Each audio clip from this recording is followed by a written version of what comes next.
Pemirsa, perdagangan saham pada sesi pertama hari ini ditutup dengan indeks yang melemah 1,5% atau 101 poin.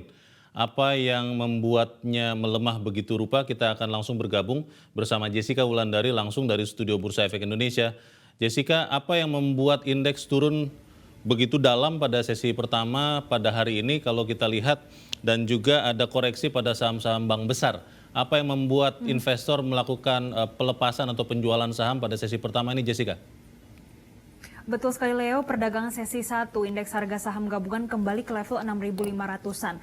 Leo, berdasarkan pantauan kami saat ini penurunannya 1,52% di level 6.586 dengan trading value atau nilai transaksi berada di kisaran 7,4 triliun. Dan tadi Anda sempat menyampaikan indeks harga saham gabungan benar ini turun karena tertekan beberapa sektor. Yang pertama sektor keuangan, turunnya 2,23%. Kesehatan juga melemah 1,43%, industri dasar terkoreksi 1,36%, dan non-siklikal pada perdagangan sesi 1 juga ditutup turun 1,22%. Kalau kami melihat dari sektor keuangan, ini ada 4 bank besar juga mencatatkan koreksi. BMRI terkoreksi 4,63%, BBCA melemah 2,66%, BBNI juga turun 1,36%, dan BBNI melemah 3,61%. Tidak hanya sektor keuangan, kami juga melihat saham defensif lainnya pada siang hari ini seperti Unilever turunnya 1,47%, Indofood juga melemah 4,6%, dan ICBP turunnya atau terkoreksi 0,25%. Leo, kalau kamu memantau pergerakan indeks harga saham gabungan pada perdagangan sesi 1 ini memang mendapatkan sentimen dari dalam negeri. Terutama ini dari Bank Indonesia yang baru merilis 2 survei. Yang pertama terkait survei penjualan eceran dan mencatat kinerja penjualan real pada bulan Desember. Secara tahunannya ini tumbuh melambat 0,04%. Ini didorong adanya perlambatan pada subkelompok sandang yang hanya tumbuh 10,4% secara tahunannya. Kemudian di satu sisi ada survei kembali ini dari Bank Indonesia terkait adanya indeks ekspektasi konsumen dalam 6 bulan di tahun 2023 yang terjadi penurunan 0,6 poin di level 127,3.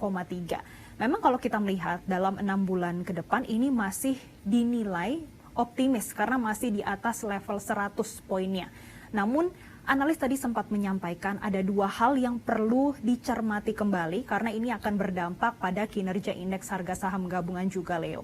Yang pertama ini terkait penurunan pada ekspektasi ketersediaan lapangan pekerjaan dalam 6 bulan ke depan yang turun 2,5 poin, sedangkan untuk ketersediaan kegiatan usaha ini turunnya 0,6 poin.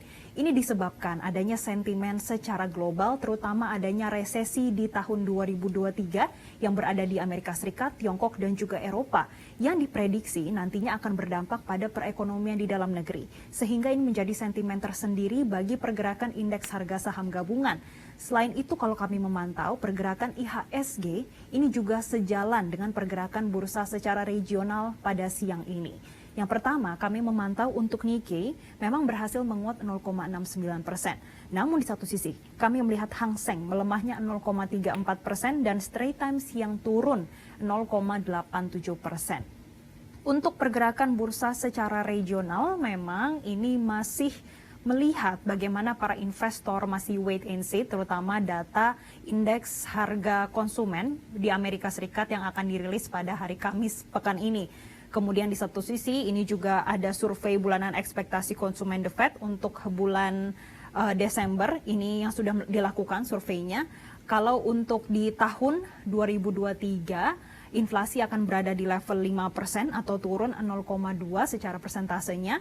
Kemudian untuk 3 tahun ke depan inflasi di Amerika Serikat akan berada di level 3%. Sedangkan untuk dalam 5 tahun ke depan posisi inflasi di Amerika Serikat baru mencapai 2,4%. Dengan kita melihat adanya melandainya inflasi, sebetulnya memiliki ekspektasi sendiri. Investor jadi berharap kalau nantinya The Fed bisa less hawkish dibandingkan pada tahun 2022 lalu. Namun di satu sisi memang para investor masih wait and see karena kepastian adanya indeks harga konsumen yang akan dirilis pada hari Kamis ini dan juga beberapa data yang baru saya sebutkan tadi, ini akan menjadi petunjuk bagi The Fed untuk mengambil kebijakannya di bulan Februari mendatang. Maka dari itu untuk pergerakan indeks harga saham gabungan sepanjang hari ini, analis masih memprediksi setidaknya akan ada di rentang 6.600 hingga 6.745. Leo.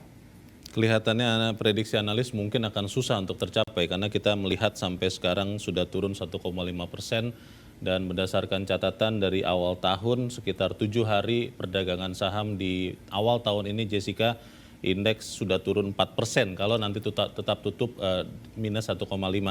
Bagaimana dengan nilai tukar rupiah? Apakah masih bisa bertahan juga ikut melemah pada siang ini? Lalu kalau kami memantau pergerakan nilai tukar rupiah juga sama seperti pergerakan indeks harga saham gabungan. Namun untuk pelemahan nilai tukar rupiah siang ini sebesar 0,1% di level 15.592. Sama seperti pergerakan indeks harga saham gabungan, sentimen yang masih mempengaruhi pergerakan nilai tukar rupiah adalah investor yang wait and see pada kebijakan The Fed di bulan Februari yang nanti akan dilakukan rapatnya pada tanggal 31 Januari hingga tanggal 1 Februari 2023. Namun saat ini yang masih sangat ditunggu oleh para investor yaitu adanya rilis dari Amerika Serikat terkait dengan inflasi atau indeks harga konsumen di bulan Desember 2022 lalu karena ini akan menjadi petunjuk untuk The Fed ke depannya.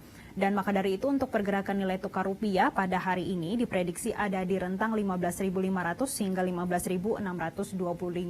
Dan sentimen tadi ini juga masih mempengaruhi pergerakan harga komoditas. Yang pertama untuk pergerakan harga emas.